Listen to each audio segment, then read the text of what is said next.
Bueno, estamos por iniciada entonces la clase. En esta clase lo que vamos a hacer es vamos a retomar con lo que estuvimos trabajando la última vez, que básicamente eran ciclos de repetición. La clase pasada vimos el ciclo de repetición for, ¿sí? Y esta clase vamos a ver el otro ciclo de repetición, que lo habíamos visto también en el curso de ingreso, que era la repetición mientras, que en este caso se va a llamar while, ¿sí? Bueno, el ciclo de repetición for, ¿qué característica tenía? Principalmente que uno sabe cuántas veces va a realizar la acción o la iteración. Mientras que el nuevo ciclo de repetición que vamos a ver hoy tiene la diferencia que no sabemos cuántas veces se tiene que realizar la acción, sino que sabemos bajo qué condiciones se va a realizar la misma, ¿sí? Como para entrar en calor, vamos a tratar de recordar. Yo la clase pasada les dejé algunos ejercicios para que hagan, ¿sí? Por ejemplo, les dejé estos que están en rojos o alguno parecido, ¿sí? Según la comisión que tengan ustedes. Así que como para arrancar vamos a empezar, por ejemplo, por el ejercicio número 3. Vamos a hacer entre todos. Y una vez que ya estemos otra vez duchos con el ciclo for, recién ahí vamos a pasar al ciclo que es el ciclo while. Así que arrancamos con el code block para hacer entre todos el ejercicio 3.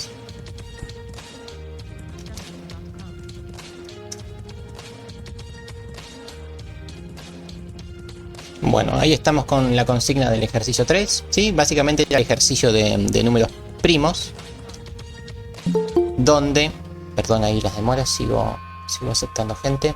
Bien, el ejercicio de números primos es básicamente se ingresa un número por teclado. Una vez que ese número fue ingresado, se saca un cartelito que dice si el número es o no es primo. Donde, ¿qué quería decir que un número sea primo o no? Ahí les pregunto a ustedes, ¿qué quiere decir eso?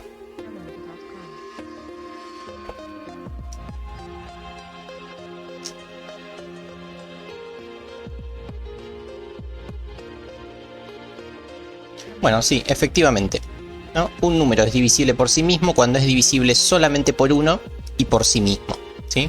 Si eso uno piensa con los números, en los números positivos nada más, solamente en los naturales, mejor dicho, efectivamente la definición es que sea divisible. Solo tiene dos divisores, que son 1 y el mismo, ¿sí? Dado un número, por ejemplo el 5 es un número primo. ¿Por qué? Porque se lo puede dividir por 1 y se lo puede dividir por 5.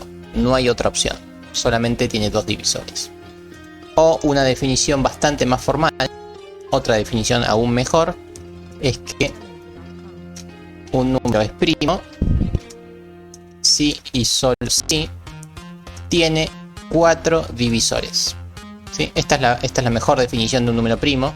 Un número es primo si tiene solamente 4 divisores. ¿Por qué 4 divisores? 1, menos 1, él y menos él, ¿sí? Esta es una definición que aplica incluso a los números negativos, ¿sí? Es por eso que el ejercicio también hablaba de los números negativos, ¿ok? Esta es la mejor definición de números primos. Así todo, nosotros como para empezar vamos a arrancar solamente con esto. Vamos a pensar que se ingresa por teclado un número positivo. Y vamos a basarnos en esta primera definición que basta y sobra como para arrancar. Así que bueno, como para arrancar tenemos que hacer lo de siempre, ¿no? Pedir un número por teclado. Sí, los negativos también pueden ser primos, efectivamente. Y les pregunto, ¿el 1 es un número primo o no? ¿Cómo lo ven? ¿Qué opinan sobre el número 1?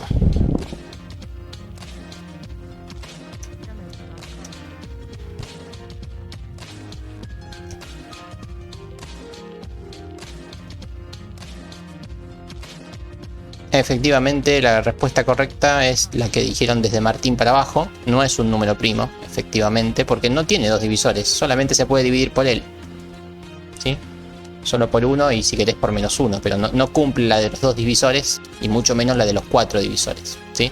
Uno tiene que tomar una definición a la otra y va a ver que no la cumple.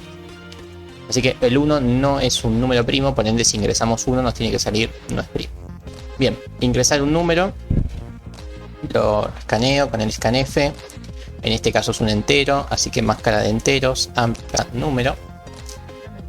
Listo, ya tenemos nuestro número ingresado. Vamos a hacer un printf como para chequear que está bien ingresado.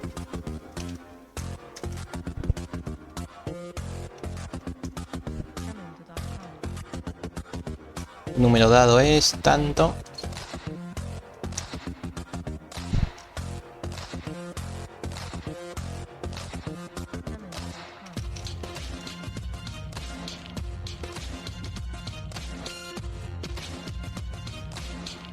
Bueno, listo, ya lo tenemos. Voy a compilar porque es la primera vez. Voy a chequear que funciona todo.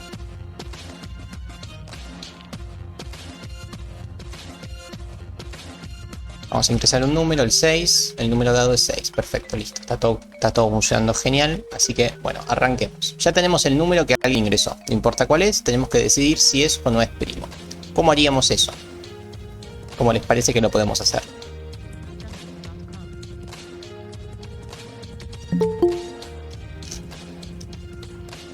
Básicamente necesitamos saber cuántos divisores tiene este número, ¿no? Esa es la cuestión. ¿Cuántos tiene? Si tiene 1, 2, 3 o los que sean. ¿Y cómo hago yo para saber cuántos números son divisibles por él? Al revés, por cuántos números él es divisible. Hay que buscar efectivamente sus divisores. Si yo, por ejemplo, ingreso por teclado el 12 y tengo que chequear si el 12 es primo o no, ¿qué tengo que hacer? Bueno, tengo que buscar sus divisores, ¿no? El 1, el 2, el 3, el 4, el 5, el 6. Así tengo que probar hasta el 12, ¿no? Y lo que tengo que lograr es que solamente el 1 y el 12 sean divisores, que entre medio no encuentre ningún divisor. Eso es lo que tendríamos que hacer. Bueno, esto se lo puede hacer de 1000 formas distintas. De hecho, en el ingreso habíamos también trabajado este ejercicio. Pero bueno, ustedes dirán, ¿cómo les parece que lo podemos hacer hoy por hoy? Bien, lo que dice ahí Nicolás está bastante bien. Y también lo dijo Gastón. Efectivamente, vamos a hacer un for que empiece en el 1 y termine en este caso en el 12, o mejor dicho, en el número que uno ingresó. Entonces vamos a hacerlo. Así que genero un for que efectivamente inicie en 1. Si lo escribo bien en el for, ahí estamos. Que inicia en 1, que termina en el 12, o en el número que uno ingresa, es decir, en el número más 1. ¿Sí? Recuerden que yo siempre pongo el menor, pero ustedes pueden poner menor igual a número, es lo mismo, ¿sí? Si yo ingreso el 12, esto va a ir hasta el 13, pero no va a llegar al 13, por ende va a llegar hasta el 12, ¿sí? Y más. Ahí estamos. Ese sería el for que recorre todos los números del 1 al 12 para probar si son o no son divisores, ¿ok? Bueno, y ahora ¿cómo seguimos? ¿Qué les parece?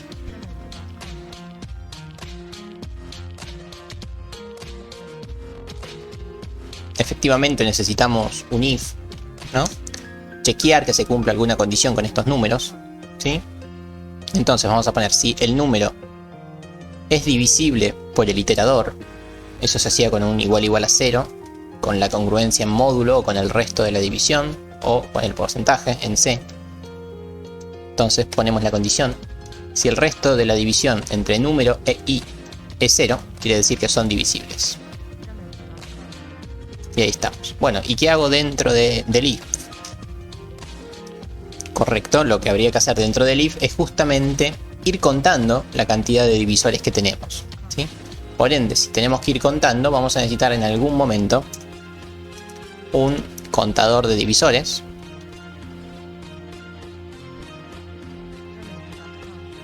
Como todo contador hay que inicializarlo en 0, fundamental, ¿sí? Entonces vamos a ir contando cuántos divisores tenemos.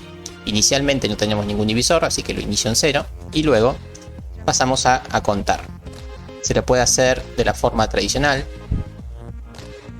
Contador de divisores es igual a el contador de divisores más 1, ¿sí? Como vienen trabajando también desde el ingreso e incluso en la otra materia, en la expresión de problemas y algoritmos.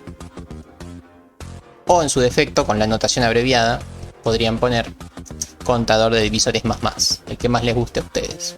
Yo no uso esta notación, simplemente vamos por eso. Efectivamente, es lo mismo. Sí, es la misma notación que usamos acá. La notación abreviada de sumar 1.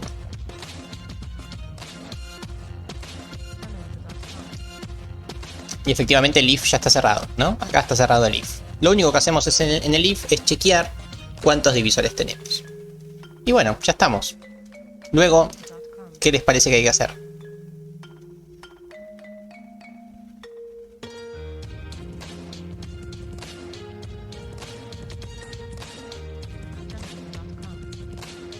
Efectivamente. O chequear el contador, o mejor dicho, hacer otro if, donde vemos que si el contador de divisores es exactamente 2, o sea, si solamente encontramos 2 divisores, ahí ponemos printf el número dado es primo. ¿Sí? Si son 2, es primo. Y si no, else no lo es.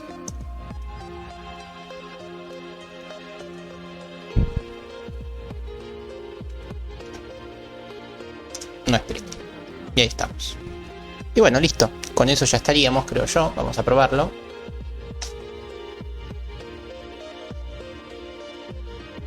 Vamos con el 15, que efectivamente no es un número primo. Acá está. El número dado 15 no es un número primo. ¿Por qué? Porque encuentra el 3 y el 5 como divisores. Puede que el contador no funcione con otra variable que no sea la i. No entendí esa pregunta. ¿Qué contador? Puedo decir el iterador, esto de acá.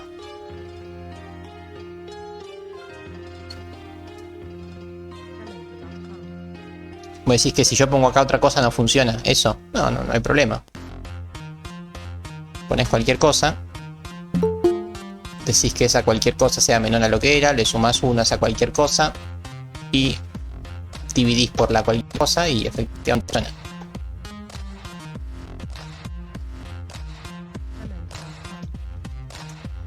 $22 no es primo. Obviamente podés poner cualquier cosa.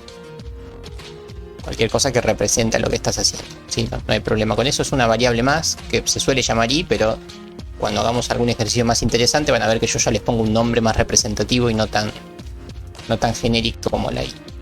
Lo que sí suele pasar, que por ahí se les rompe en algún momento a ustedes, creo que se los comenté la primera clase que vimos for, es que no siempre se puede definir el iterador dentro del for. A veces, si ven que no les funciona el ejemplo que yo les subo, defínanlo afuera. Y acá solamente luego le dan el valor inicial. Esto así es más genérico. Así funciona mejor. Así que si no te funciona el ejemplo que yo subo, es por eso seguramente. Hay que definirlo afuera. Pero bueno, yo lo defino adentro porque a casi todos les funciona. Así que lo voy a seguir definiendo adentro porque no solamente es una notación, sino que hay una diferencia importante entre definirlo afuera y definirlo adentro. Que ya estamos a un par de clases de saberla. Pero es distinto y así es mejor. Definirlo adentro es mejor. No me interesa tener definida una variable i que está todo el tiempo visible. Yo necesito una variable i solamente en el for. Después no la necesito más. Yo en el for puse contador menor igual. No, es lo mismo. Sí, ya les dije que pueden trabajar con el menor igual. Y solamente a número en vez de sumarle 1. Eso también es válido. Pero en los próximos temas que vamos a ver que siempre se suele usar sin el igual porque es mucho más representativo. Se entiende más lo que uno está haciendo. Después lo vamos a ver, pero en este caso es lo mismo. Desde ya que es lo mismo.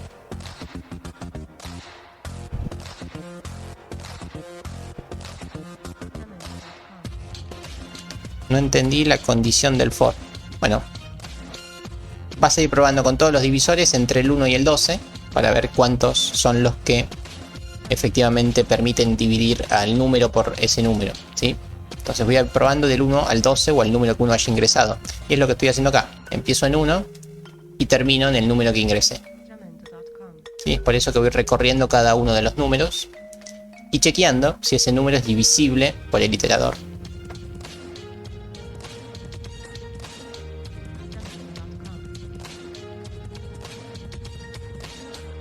No sé si ahí entendiste, Marcelo.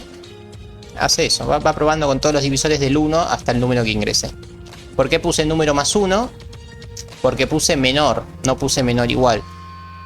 Entonces, si yo ingresé el 12, quiero que termine en el 12. Por eso pongo 13, en realidad. O sea, le sumo 1. ¿Para qué? Para que llegue hasta el 12, porque es un menor. Si fuera menor igual, pondría solamente el 12, o sea, el número. Esa es la diferencia entre el más 1 y sin el más 1. Para asegurarnos que estamos llegando hasta el número que queremos. Después por ahí preguntan para qué es el System Pause. No lo vimos todavía y tampoco es un tema que veamos el System Pause. El System Pause, como su nombre lo indica, lo que hace es pone pausa en el sistema y no se sigue hasta que no se aprieta una tecla. Por ejemplo, voy a poner acá el System Pause. Otra vez, no aporta mucho ni a este tema ni a ningún otro. Es simplemente una cuestión estética. Que en algún momento en algún ejercicio puede que lo vean, pero no aporta nada. Vamos con un número.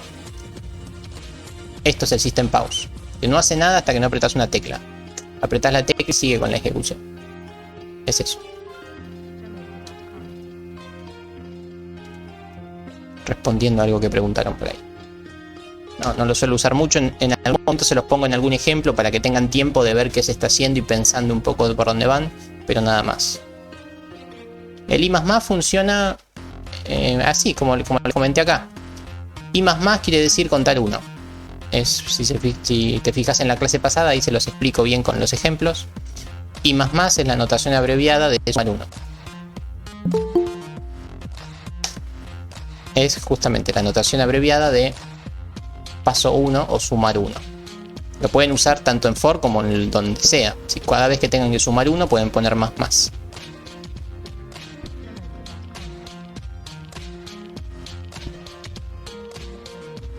Después Lautaro pregunta si no hay una forma más fácil de poner la condición. ¿Esta condición decís la del if o la del for?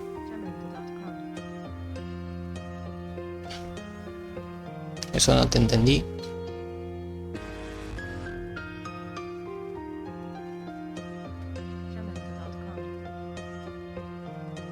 Sí, no, más fácil que eso no se me ocurre. Por ahí ustedes que están empezando prefieren escribirlo así, menor igual que número, pero más fácil que eso ya no hay nada, porque necesitas definir siempre el inicio y el final. No puedo hacer nada con eso, hay que definirlo, y el paso también, así que no hay mucho más que hacer. Lo único que podés simplificar es eso del menor igual, que otra vez no es lo mejor para las próximas cosas que vamos a hacer, pero si ahora prefieren así, lo dejamos así, no hay problema. Por ahí preguntan qué pasa cuando abro más de un proyecto. Bueno, cuando abrís más de un proyecto aparecen varias así loguitos de 4 colores, como el que tenemos acá de la clase 30, te van a aparecer más abajo. Y siempre se va a ejecutar el primero que hayas abierto. Así que no puedes hacer nada con eso, a menos que hagas secundario cerrar proyecto. ¿Sí? No se borra el proyecto, solo que se cierra. Deja de estar activo, deja de verse iluminado. Y ahí podés activar otro proyecto. Pero si no, se te va a ejecutar siempre el mismo. Así que tenés que cerrar el proyecto que no querés que se ejecute.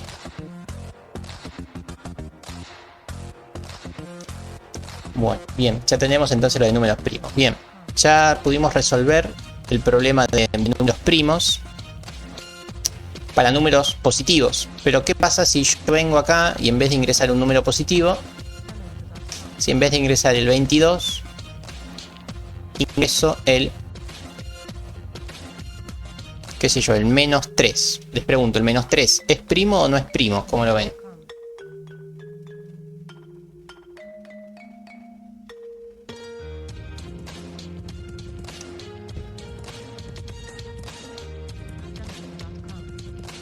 Sí, yo primero les pregunto si el menos 3 es primo. Y después vemos qué pasa con el programa, si funciona o no funciona o cómo hay que mejorarlo. Pero efectivamente el menos 3 es un número primo, ¿no? ¿Qué divisores tiene? Tiene 3, menos 3, 1 y menos 1. Así que es primo. ¿Y qué va a dar el programa? ¿Qué les parece que va a dar el programa? ¿Qué va a decir? ¿Qué va a hacer?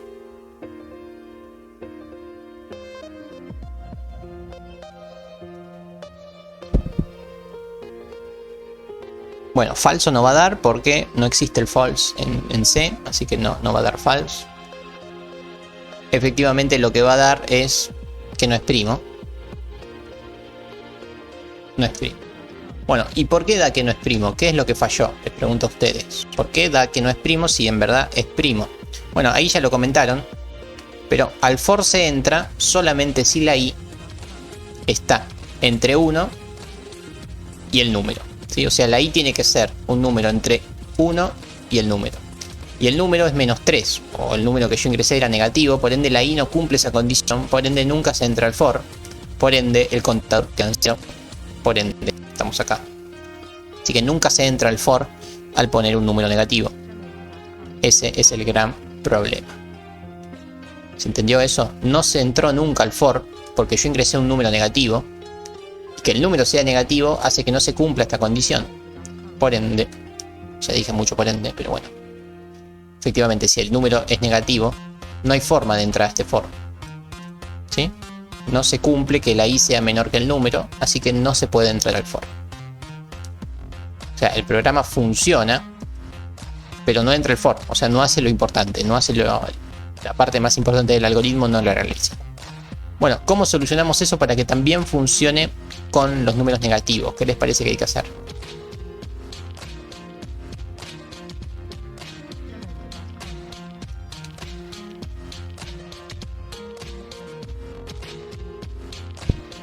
Bueno, muy bien ahí Juliana y muy bien, ¿quién fue? Franco. Se me perdió un poco el chat, que fue rápido, pero sí.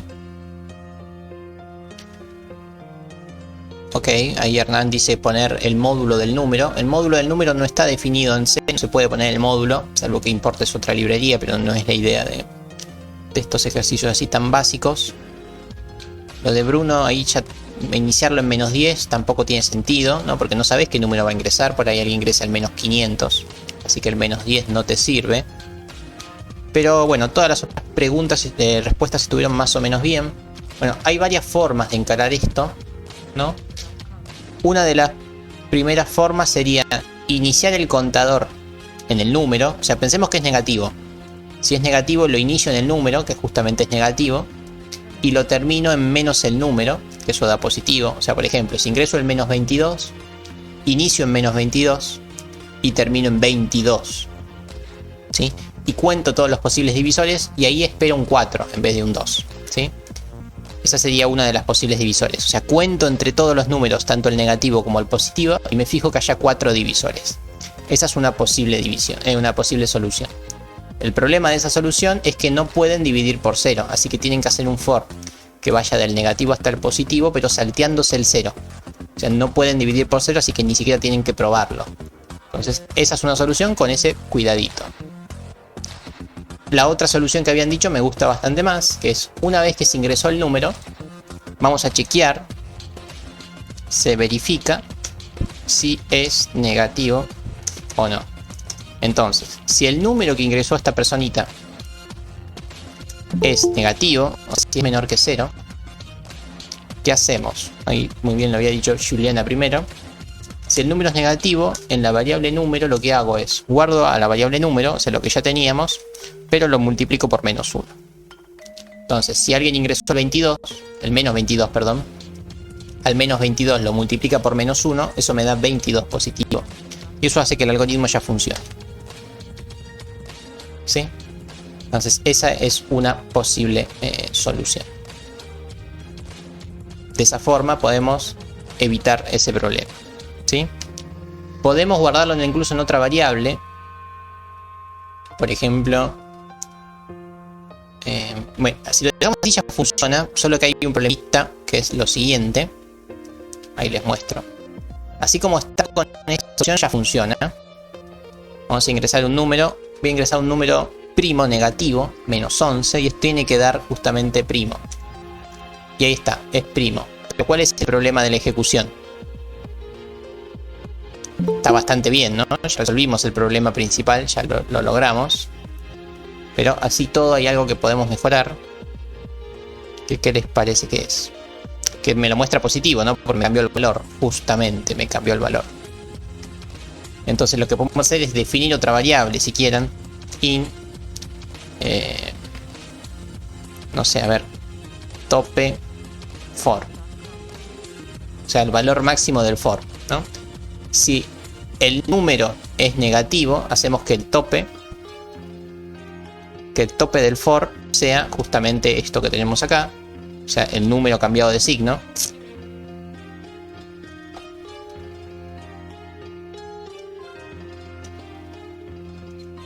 Y si no, o sea, estoy haciendo lo mismo que antes, solo que lo estoy guardando en otra variable para no perder el número que de verdad se tipió. ¿Sí? Si no, hago que el tope del for sea efectivamente el número que se ingresó. O sea, si el número que se ingresó es positivo, uso ese número para el for. Si ese número fue negativo, uso el número contrario. Y el for lo hago hasta el tope del for. Un muy mal nombre, no se me ocurre uno mejor, pero ahí estamos. Efectivamente, es una variable auxiliar que me va a servir solamente para el for y para no perder el número que uno tipió, por ende poderlo mostrar prolijito al final. Vamos a probarlo. Vamos otra vez con el -11. Ingreso el -11, aprieto Enter. Sigue siendo primo, pero ahora muestra el -11, ¿sí? Porque yo le cambié el signo al -11, pero no lo guardé en el número, lo guardé en el tope. Así que no perdí el valor inicial que tenía el número. Eso es.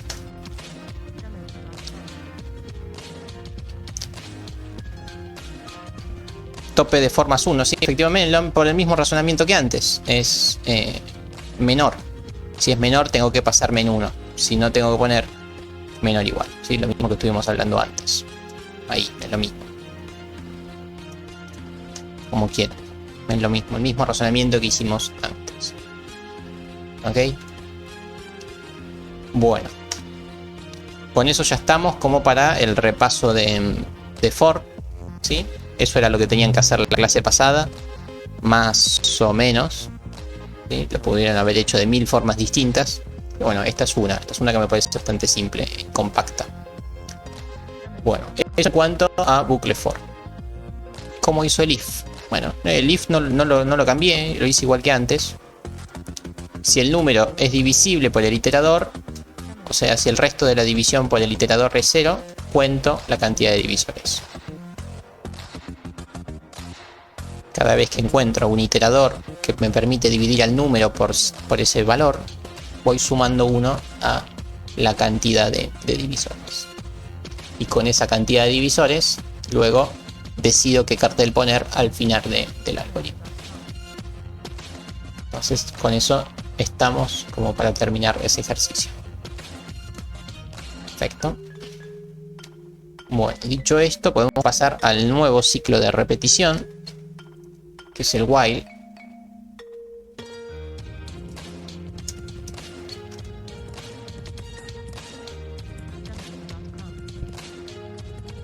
Vamos ahora entonces con el ciclo de repetición while, o como antes lo llamábamos, mientras.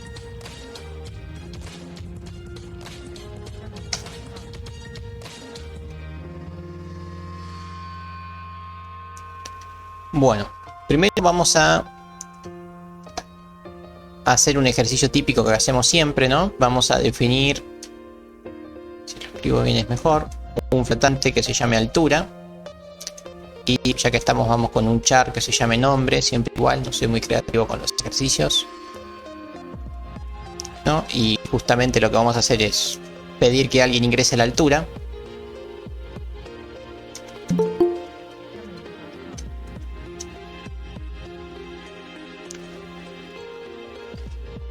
Pedimos que alguien ingrese la altura, escaneamos la altura.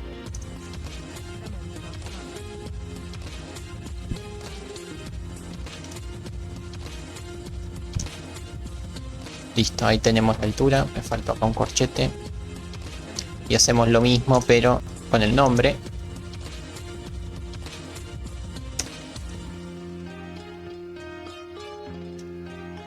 Como es un char, tenemos que tener los cuidados que ya mencioné en las otras clases, así que vamos con flash stdim. Y además, como son muchos char, tenemos que utilizar mejor la función que se denomina gets. Así que listo, ahí tenemos el ingreso por teclado tanto de la variable altura, que es un flotante, no un entero, y el leer de la variable nombre. Bien, ahí me volví a ubicar, estaba medio perdido. Ya estamos. Bueno, listo. Y ahora vamos a hacer como siempre un printf para chequear que la lectura se realizó bien. Vamos a poner nombre, la personita, máscara S y la altura, porcentaje F, y dejamos un rectángulo.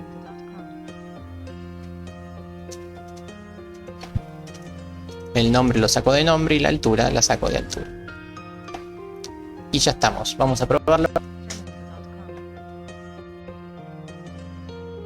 Ingresar la altura 1.81, nombre Nicolás Pérez y punto. Y bueno, estaría todo bien, ¿sí? Muestra el nombre, muestra la altura y estamos como queremos. Si quieren, para antes que alguien me lo diga, muestro solamente 2 decimales. Bueno, estamos bien con el ingreso de datos. Bueno, y la clase pasada, ¿qué hicimos? ¿No? La clase pasada les dije, bueno, ¿qué pasa si queremos que se ingresen los datos de 5 personas?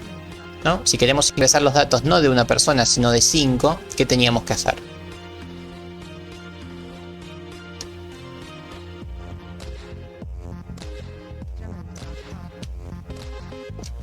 Efectivamente, no un case, no.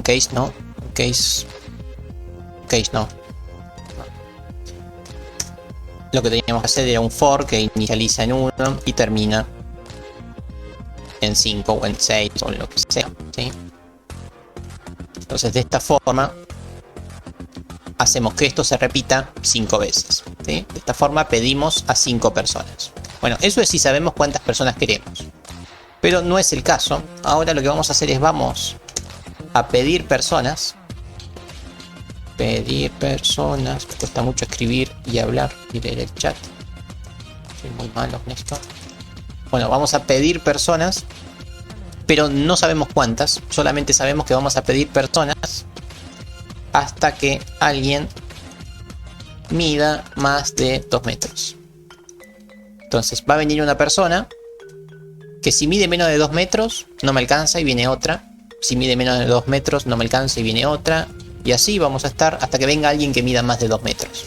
Cuando venga alguien que mide más de 2 metros, ahí terminamos de buscar personas, ¿sí? Bueno, eso justamente no sabemos cuántas personas van a ser. Por ahí la primera persona que viene ya mide 2 metros y con eso me alcanza. Por ahí necesitamos pedir los datos de 20 personas y recién ahí viene una de más de 2 metros. Entonces, como no sabemos cuántas personas son, tenemos que utilizar el ciclo de repetición mientras, o mejor dicho, while. Primero voy a comentar cómo era que lo hacíamos en el curso de ingreso, ¿no? Poníamos mientras, poníamos la condición, por ejemplo, mientras que la altura sea menor que 2, hacer 2 puntos y uno hacía lo que quería, ¿sí? Esa era la estructura que utilizábamos en el curso de ingreso. Bueno, acá en C es muy parecido, solo que en vez de escribir mientras, escribimos while. Entre paréntesis ponemos la condición. Decimos mientras que la altura de esta persona sea menor que 2. Menor o igual que 2, si quieren. O sea, si alguien mide menos de 2 metros o 2 metros, pido el nombre de otra persona. Y así seguimos hasta que en algún momento alguien mida más de 2 metros.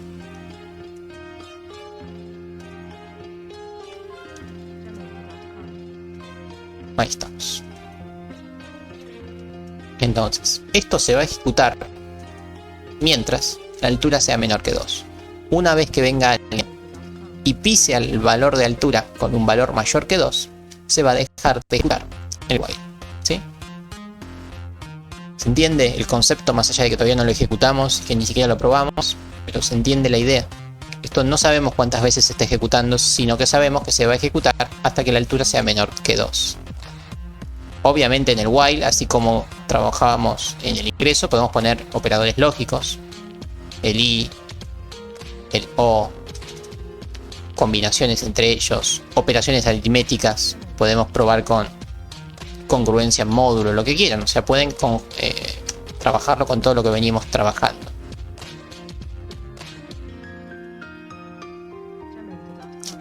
Efectivamente, muy bien. Eso quería ver si alguien me lo comentaba. Bueno, así como está, creo que la idea se entiende y más o menos uno puede llegar a entender. Pero hay un problemita, que ya ahí alguien lo mencionó. Más que un problemita, es una cuestión de orden, ¿no? Y de prolijidad y de rigurosidad en cuanto al código fuente, que viene acá. Esto ya lo mencioné en las otras dos comisiones, pero me parece un concepto importante, más que nada ustedes que recién están empezando con la programación. ¿Qué es lo que está pasando acá, ¿no? En esta línea, en la línea 62? ¿Qué tenemos? ¿Cuál es el gran problema acá? ¿Qué hay guardado en altura, ¿no? ¿Qué tenemos en altura?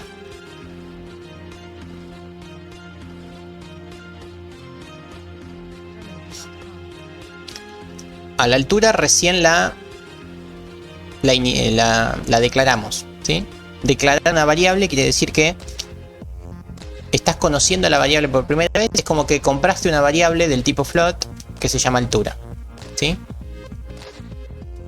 Entonces, no está instanciada, no, esa es una palabra que quiere decir otra cosa. Simplemente está declarada la variable. Es como que compraste la variable pero no sabes qué tiene adentro, ¿sí? Todavía no tiene nada esta variable.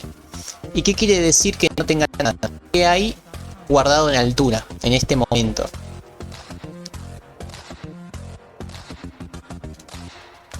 Efectivamente, como lo dijo muy bien nuevamente Juliana, lo que hay guardado ahí es basura. ¿Y qué quiere decir basura? ¿Qué es basura en C o en cualquier otro lenguaje? ¿Qué quiere decir que haya guardado basura? ¿Qué es lo que hay guardado? No, porque yo además voy a decir basura. ¿Qué quiere decir basura? Es efectivamente lo que está diciendo Alberto. No sabemos qué hay guardado. Puede haber guardado un 0. Buenísimo si hay un 0. Glorioso si lo hay. Puede haber guardado un número espantoso que se vino usando en otro momento.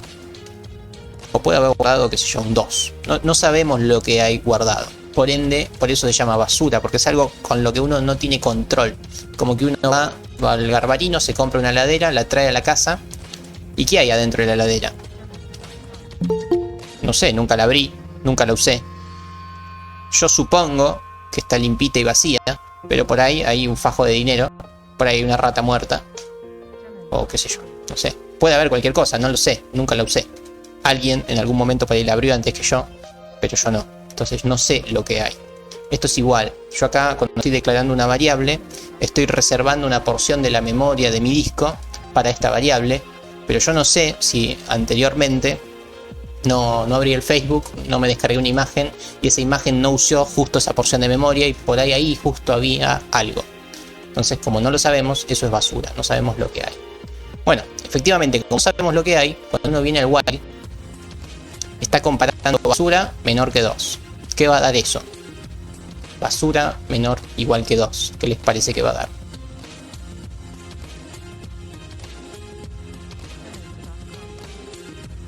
La respuesta correcta es no sabemos, ¿no? Si había un 0, me va a dar verdadero, buenísimo. Si había un 3 millones bla bla, me va a dar que es falso. Si había un 2, me va a dar verdadero, pero no lo sé. Puede haber cualquier cosa. Entonces no sabemos, por ende no sabemos cuánto nos va a dar esta condición. Así que si uno quiere trabajar con un while, tiene que asegurarse que la condición que está evaluando sea sobre una variable que ya está inicializada. Así que vamos a inicializar la variable con algún valor que nos sirva. Por ejemplo el 0. ¿Sí? Por lo general las variables se le inicializan en 0 cuando son numéricas. Bueno. Por lo general, no siempre, ¿no? Si en algún momento las necesitan inicializar con 1 o con 2 o con otro valor, está bien. Pero bueno, en este caso con cualquier número que nos permita entrar al while me sirve. O sea, con cualquier número menor que 2 me sirve. Efectivamente podría haber usado otra estructura lógica, pero no la vimos. Entonces con cualquier dato que nos permita entrar al while me alcanza. Lautaro, ¿puedo? Sí, ahora vamos a lo que dice Lautaro, que es si primero puedo pedir los datos y después hacer el while, que es lo mismo que está diciendo ahí Roberto en el otro chat. Bueno, dicho esto, basta de tanta ceremonia, vamos a inicializar. A compilar, compilo. Como la altura es 0, entra el while por primera vez y me pide datos. Bueno, vamos. 1.81, Nico, Como el 1.81 es menor que el 2, me vuelve a pedir datos de otra persona. Viene acá Messi. Messi es bajito también, no nos alcanza. Viene otra persona, bastante alta. Viene Brenda, casi, no le alcanzó. Por 1 centímetro no le alcanzó. ¿Sí? Y ahora viene, qué sé yo, Brandon. Ole, es de altura. Altura de Brandon 2.03. Brandon. Terminamos. ¿Sí? Brandon fue la persona que cumplió con el requisito por primera vez. Por ende, ahí terminó el while. Entonces, efectivamente, ahí tenemos que la repetición se ejecutó. Vaya uno a ver 4 veces, creo. Hasta que vino alguien que cumplió con el requisito. ¿Sí? ¿Se entendió entonces la gran diferencia que hay entre el while y el for? No sabemos cuántas veces se realiza, solo sabemos que cuando se cumple se deja de ejecutar el while, efectivamente. El 2, les pregunto a ustedes, ¿no? ¿Qué pasa si alguien viene y mide 2 metros?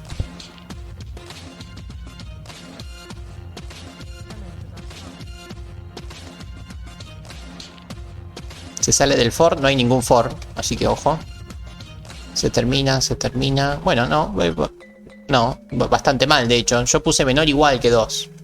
O sea, cualquier altura que sea menor que 2 o igual que 2 hace que yo me mantenga dentro del while. Por ende, el 2 hace que me mantenga en el while.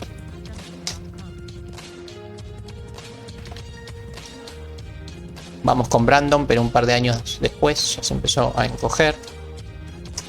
Y no alcanzó, ¿ven? 2 metros. Sigue pidiendo personas. El 2 cumple con esta condición. Así que el 2 me da 1. 1 como condición lógica. Por ende sigue dentro del while. Tiene que ser mayor que 2. Para que no cumpla con el while.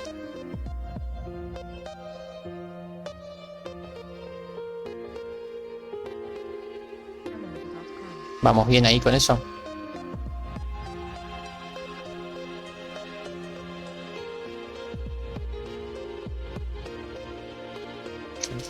Genial, hay alguien que preguntó algo pero no lo estoy entendiendo. ¿Por qué el print de los datos solo se puso a lo último? Y no veo por qué no. O sea, acá me pregunta por qué puse el print F al final. No sé si entiendo la pregunta. Vos querías poner uno en cada lugar. También podés, no hay problema. Pero bueno, los muestro todos juntos.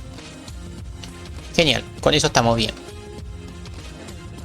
Bueno, pero hay otra forma de resolver este tipo de ejercicios, ¿no?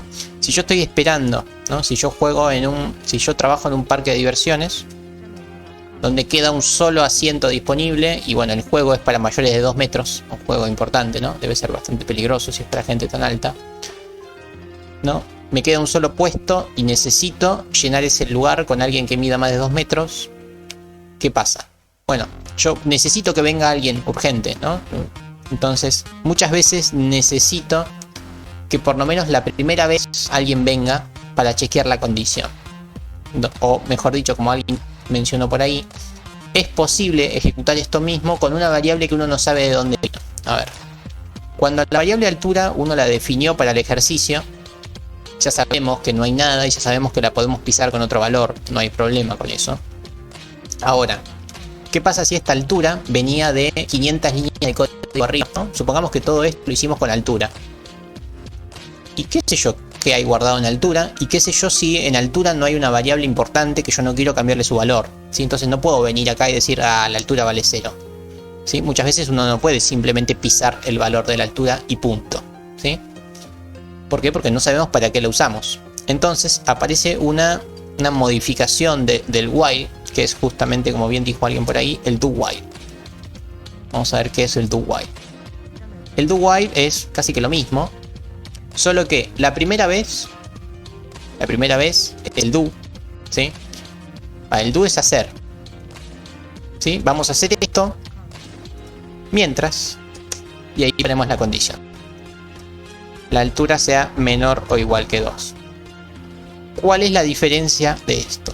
Esto es así, se ejecuta esto, la primera vez se ejecuta siempre, pase lo que pase con el entorno y con el universo, esto se ejecuta. Una vez que se ejecuta, ahí se chequea la condición. Si la condición... Uy, que toqué. Si la condición se cumple, o sea, si la altura sigue siendo menor que 2, vuelve a ejecutar el do. Ejecuta el do, vuelve a verificar la condición. Si se cumple, vuelve a ejecutar el do y así. ¿Sí? Entonces, ¿cuál es la gran diferencia? Es lo mismo, sigue siendo un while, pero verifica la condición después de realizar la acción, no antes. ¿Sí? Antes, en el ejercicio anterior teníamos while altura menor que 2. O sea, primero verifica la condición y si la condición... Estoy escribiendo pésimo. Primero verificábamos la condición y si la condición se cumplía, realizábamos la acción. O sea, si se cumple esto, realizo la acción. Así era la estructura antes. Bueno, ahora es distinta. Ahora es primero realizo la acción y después verifico la condición. Cambia el orden de las cosas, por ende, la primera vez siempre se va a ejecutar. Esa es la gran diferencia entre el do while y el while. Con el do while nos aseguramos que la primera vez la acción se ejecute, ¿sí? Así que en altura puede haber guardado un 1111, no me interesa. Supongamos que en altura he guardado un 1111.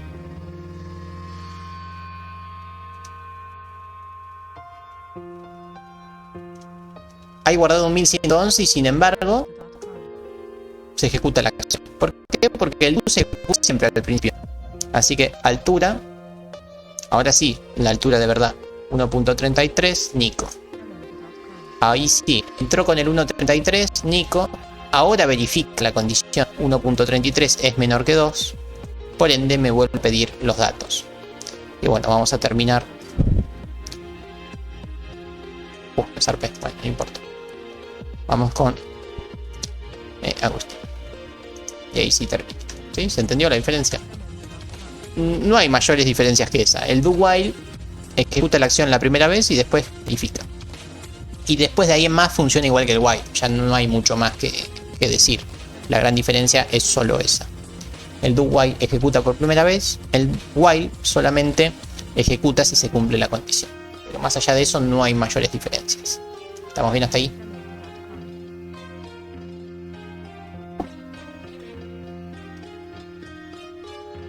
Bueno, sí, entre otras cosas te evitas sobreescribir una variable o te evitas verificar si la variable cumple de antemano lo que querías.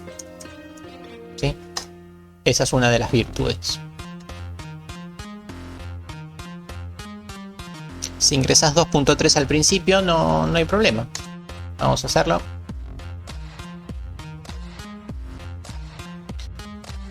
Ingresó al do while porque bueno, ingresó al do porque no cumple nada. Vamos con la altura, 2.3 me pidieron ahí.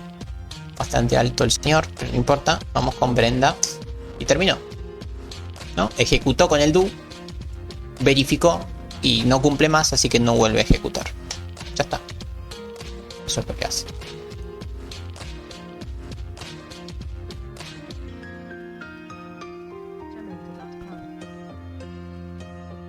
Sí, Sergio, eso fue un ejemplo que di, no hace falta que se queden con lo de sobreescribir. Lo importante es que esto se ejecuta más allá de lo que tengamos guardado en altura.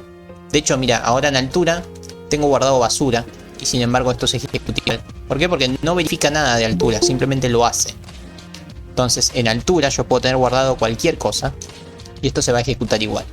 Antes con el while había que chequear que había guardado en la altura, porque si no, no entrabas al while. Esa es la diferencia.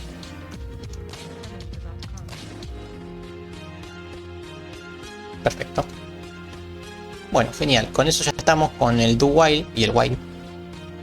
Pero como para cerrar la clase, porque seguramente alguien me va a preguntar, todavía nadie lo preguntó, qué raro, ¿en qué momentos me conviene el do while y en qué momentos me conviene el while? Bueno, la realidad es que son casi que lo mismo, así que a lo sumo con alguna pequeña modificación van a poder usar uno o el otro. O sea, si yo les doy un ejercicio de do while, ustedes lo pueden transformar en un while. Y si yo les doy un ejercicio de while, ustedes lo pueden transformar en un do while, básicamente cambiando el estado de alguna variable en algún momento y listo, ¿sí? No, son lo mismo, solo que con pequeñas modificaciones.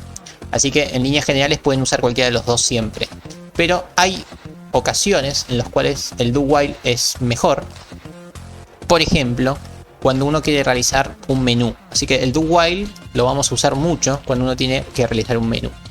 ¿Qué es un menú? Bueno, un menú es, por ejemplo, ¿no? Cuando uno llama por teléfono a algún lugar, presione 1 si va a pedir una pizza, presione 2 si va a pedir empanadas, presione 3 si se equivocó de número y quiere colgar, ¿sí? Eso es un menú. Se realizan acciones en base al número que se tipió. O por ejemplo, cuando uno hace un reclamo vía WhatsApp o vía, qué sé yo, Facebook con alguna empresa, lo mismo. Presione 1 si se quedó sin suministro, presione 2 si tiene problemas con el servicio, presione 3, etc. ¿Sí? Bueno, eso es un menú y eso es lo que vamos a tratar de hacer ahora, un menú. ¿Qué vemos con el menú? Con el menú vemos que la primera vez que entramos nos dice las opciones, ¿sí? Si yo voy y le hago un reclamo a Edesur, ni bien llamo a Edesur, ya me dice presione 1 si presione 2 si tal otra cosa. Entonces ya de entrada me muestra el menú. No sabe lo que yo quiero, pero ya me muestra el menú, porque yo necesito poder decirle lo que necesito. Entonces ahí es donde uno por lo general trabaja con el do. O sea, de entrada ya te muestra el menú y después vuelve a repetir el menú en caso de que tenga un problema de suministro y encima quiero cambiar el nombre del cliente y después quiero hacer otro reclamo y después quiero... Entonces cada vez que uno quiere entrar al menú lo vuelve a mostrar. Entonces efectivamente eso nos va a servir, para eso nos va a servir el do while. Así es como se habla. Entonces vamos a tratar de hacer eso, ¿no? Vamos a hacerlo muy simple porque todavía no sabemos tantas cosas como para que el menú haga cosas copadas. Así que vamos a definir un entero que se llame opción. Vamos a hacer un printf que nos diga ingresar la opción válida. Vamos a hacer un menú que tenga pocas opciones, ¿no? Por ejemplo, el 1 es válido, el 2 es válido, el 3 es válido y el 0 lo usamos para salir del sistema, ¿sí? O sea, el 0 lo usamos para decir, bueno, listo, ya está, quiero salir de este programa. Entonces, tenemos un menú que tiene 3 opciones válidas, una cuarta opción para salir y cualquier otro número es un error, ¿sí? Es un dato que no es válido. O sea que si la operadora me dice que marque estos números y yo marco el 8, me va a decir, ese no es un campo válido, por favor vuelva a intentarlo más tarde, etc. ¿Sí? Bueno, hacemos el escaneo de la variable opción. De esta manera tipeo la opción. Bueno, y de ahora en más vemos qué hacemos. A ver, ¿cómo les parece que tenemos que trabajar esto? Yo ya les adelanté que es con un do, pero me gustaría que empecemos por acá, ¿no? ¿Cómo hacemos esta parte de acá? Lo de que según cada número me muestra una acción distinta. Efectivamente, un switch case. O sea, yo necesito, ya como escribo switch, un switch case. Un switch case que va a funcionar en base a lo que alguien tipió en la variable opción. O sea, en base a lo que guardamos en opción que realizamos los casos. Si el caso es 1, vamos a decir printf. O sea, como por ahora sabemos muy poco de C, no podemos hacer cosas copadas dentro de cada opción. Así que dentro de cada opción vamos a decir opción 1. O sea, si yo tipé el 1, lo único que logro es que me muestre el cartelito que estoy en la opción 1. Y como ya sabemos de la clase pasada, tenemos que ponerle un break para cortar la opción. Bueno, opción 1, corta. Opción 2, opción 3. Bueno, esto hace nuestro menú, simplemente nos muestra por pantalla la opción a la que entramos.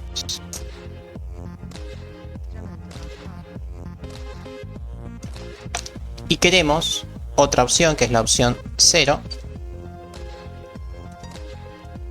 que vendría a ser opción 0 salir. Bueno, ahí tenemos las 4 opciones posibles de nuestro menú, ¿sí? ¿Qué más queremos dentro del switch?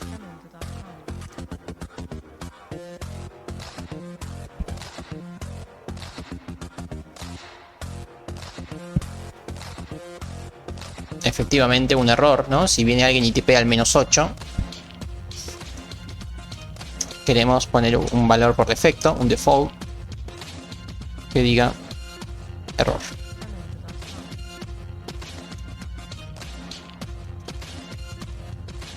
Siempre en la última opción no hace falta poner el break, pero si lo ponen no es la muerte de nadie, no hay problema con eso.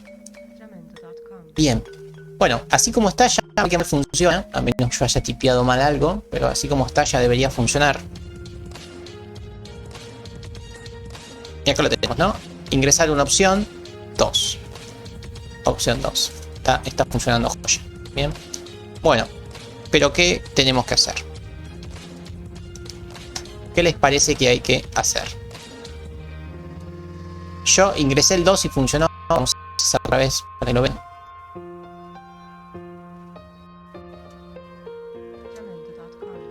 Vamos a ingresar el 8. Me dice error o algo parecido. Ahora, ¿qué quiero yo? Una vez que me dice error, no quiero esperar el tu que me colgaron. No, yo quiero que me vuelvan a mostrar el mensaje para que vuelva a tipear un número que esté bien. O sea, me equivoqué, quiero otra oportunidad. Quiero que se repita. Que efectivamente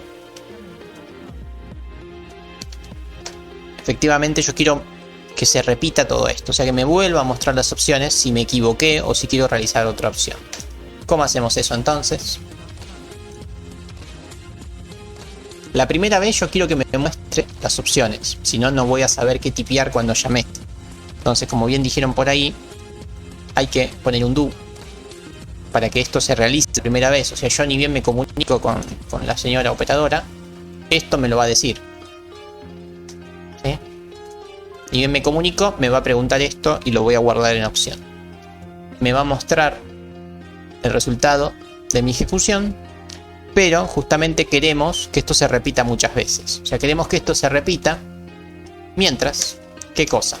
¿Qué es lo que tiene que pasar acá? ¿Qué tengo que poner dentro del mientras?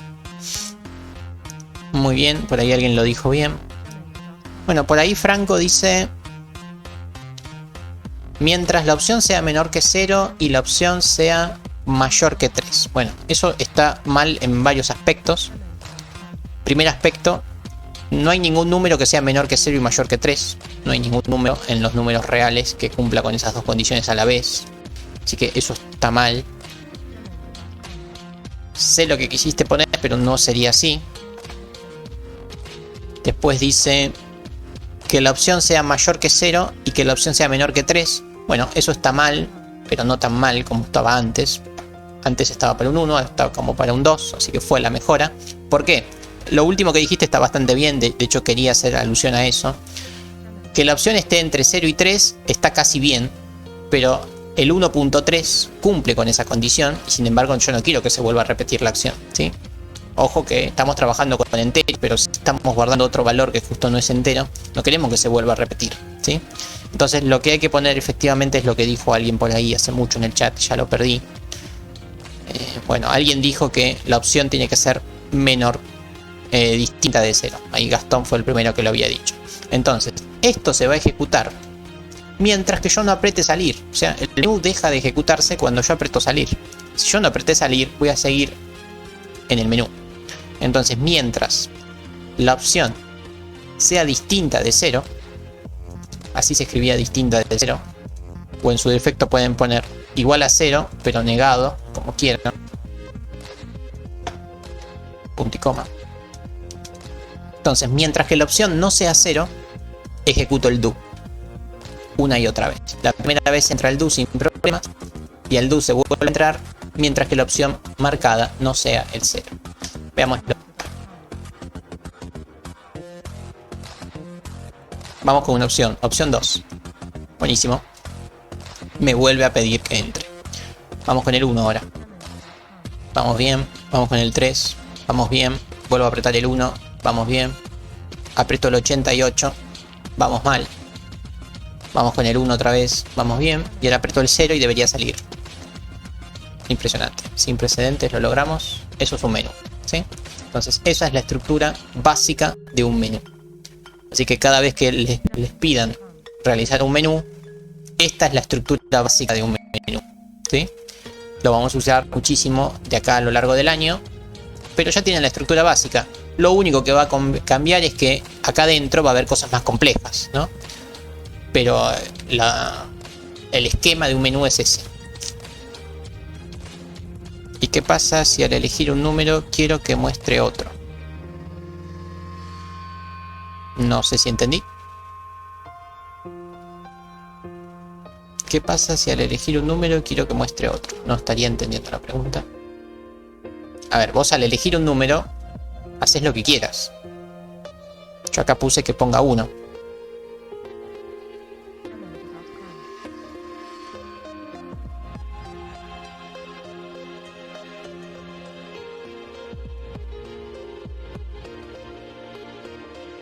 Ah, ya entendí.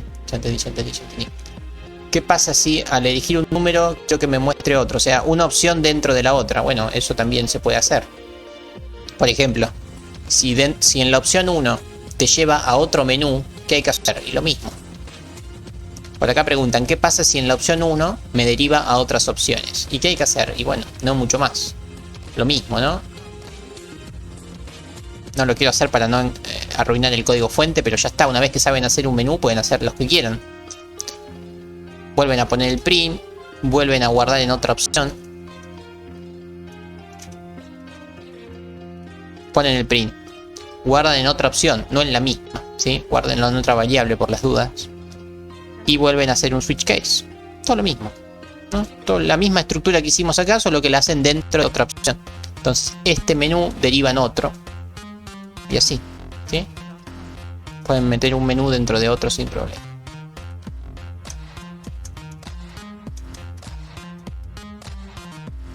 Ahí estamos. No sé si respondió tu pregunta, pero no hay dificultad en hacer eso. Si al ingresar por ejemplo en el 3, querés que ese 3 te derive otro menú, haces otro menú dentro del 3 y listo. Con eso terminás, no hay problema. No sé si respondí tu pregunta. Sí, perfecto. Bien. Bueno, y como para cerrar, esto guárdenlo bajo 7 llaves porque lo vamos a usar muchísimas veces. Entonces cada vez que le digamos hagan un menú que permita tal cosa, bueno, ya saben que esto tiene que hacer. Seguramente van a tener que cambiar lo que está acá adentro, pero el menú es este. Bien. Volvemos al PowerPoint. Como siempre en el PowerPoint tiene una explicación muy vaga de lo que hace el while. Un ejemplo parecido al que tiene en la clase, solo que con la altura, con el nombre y con la edad, pero lo mismo que antes, lo mismo que hicimos. Y nuevamente varios ejercicios. Y como siempre, les voy a pedir que hagan los ejercicios que están en rojo. El número 8 y el número 11. Los ejercicios tienen que entregar antes de las 12:30, ¿sí? Pero está bueno que hagan todos los otros también, ¿sí? Los negros y los verdes. Si solamente quieren hacer poquitos, recomiendo que hagan los verdes, ¿ok? Pero traten de siempre hacer todos. Simplemente les pongo un orden de dificultad. Dificultad no, de importancia. Primero hagan los rojos para entregar. Y después, durante toda la semana que tenemos, hagan los verdes. Y bueno, y los negros son más sencillos. Si no entendieron nada de lo que expliqué, primero empiecen por los negros, después los verdes, después los rojos, ¿sí? El parcial, no, yo les dije que les voy a avisar cuando sea la fecha. El ejercicio 11. El 11, no, otro me parece. El 12. Calcular la media de los números. Eso es el promedio. Yo para no repetir la palabra promedio puse media, pero es lo mismo, son análogos. Media y promedio son lo mismo. Lo mismo que valor medio también es análogo a promedio. Es exactamente lo mismo.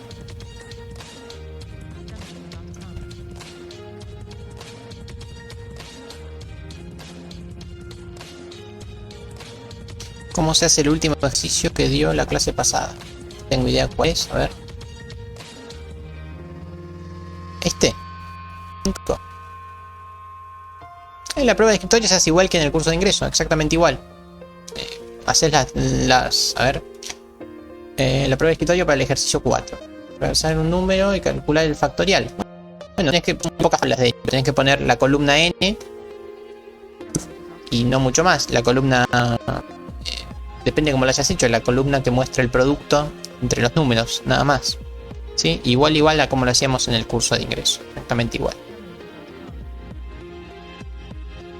Sí, está bien, Gastón. Si lo hiciste así, está perfecto. Solamente los rojos se entregan hoy. Les puse una orden de dificultad como para que lo trabajen. Pero entregan solamente los rojos. Bueno, con lo que vimos hoy, pueden hacer esto que está acá. Miren que me equivoqué. Sí, con lo que vimos hoy pueden hacer toda la guía 3. ¿Sí? Toda la guía 3, no hay nada que no puedan hacer. ¿Sí? Y como siempre tienen encima videitos donde les explicamos este tema, solo que en pocos minutos, no en una clase de 2 horas. Y también, como desafío, como para la próxima clase, me gustaría que piensen en este ejercicio, que es el ejercicio 13, donde lo que tienen que hacer es dibujar estas figuras por consola. ¿Sí? Donde dibujar, por ejemplo, este rectángulo de asteriscos. Yo quiero que en la consola me aparezca un rectángulo de asteriscos. ¿Sí? Que aparezca algo así por consola. Bueno, me equivoqué, algo así. Donde efectivamente yo no quiero que hagan printf, comillas, asterisco, barra n. Bueno, esto desde ya que funciona, ¿no? Eso dibuja un rectángulo de asteriscos sin problema. Pero bueno, el ejercicio no es que hagan esto, sino que en ese ejercicio lo que tienen que detectar es que hay cosas que se repiten y que por ende las tienen que hacer con iteraciones.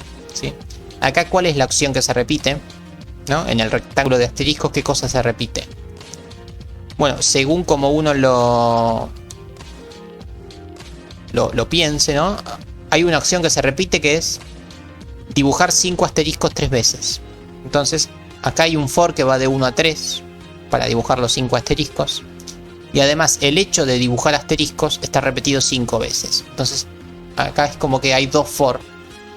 Uno que va de 1 a 5 y el otro que va de 1 a 3. Efectivamente, creo que este ejemplo, el primero, está hecho en el video. Pero me gustaría que hagan todos los otros.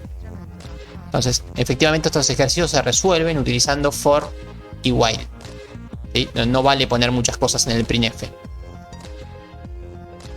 Entonces, esos están buenos para que piensen bien cómo funcionan internamente los for y los while. Así que esos también se los dejo. Si ya hicieron los ejercicios del 6 al 12, después ya pueden pensar en el ejercicio 13, que es para dibujar figuras con for y con while. Y bueno, eso ha sido todo por hoy. Con esto terminamos los 2 ciclos de repetición. Y con esta clase terminamos de ver todas las cosas que ya habíamos visto en el ingreso, ¿sí? Si uno lo mira con calma, todo lo que estuvimos viendo hasta ahora son cosas que ya habíamos visto. Muy por arriba las habíamos visto en el ingreso, las habíamos visto con pseudocódigo, con más o menor rigurosidad según el profe que les tocó, pero ya los habíamos visto estos temas. Ahora, a partir de la clase que viene, vamos a empezar con temas nuevos, ¿sí? Más allá de que seguimos con C, los temas ya son nuevos, o sea, ya hay que pensar en cosas nuevas. Así que es fundamental que para la clase que viene traten de ya tener todo hecho en la guía 1, la guía 2 y la guía 3, porque son los temas base para poder seguir adelante, ¿sí? Necesito que dominen bien los if, los for, los while, las variables, los print, los scan, todo eso ya lo tenemos que dar como por recontra sabido porque lo vamos a utilizar muchísimo de acá en más en los nuevos temas.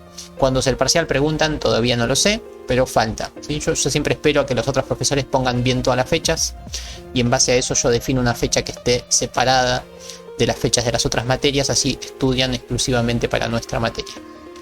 Les recuerdo que es una materia anual, por ende tenemos tiempo para tomar el parcial, así que no hay apuro, no estamos tan jugados con las fechas como en las otras materias. Pero si se mueren de ganas por saber, seguramente sea en junio o en julio el primer parcial, o sea, a mitad de año.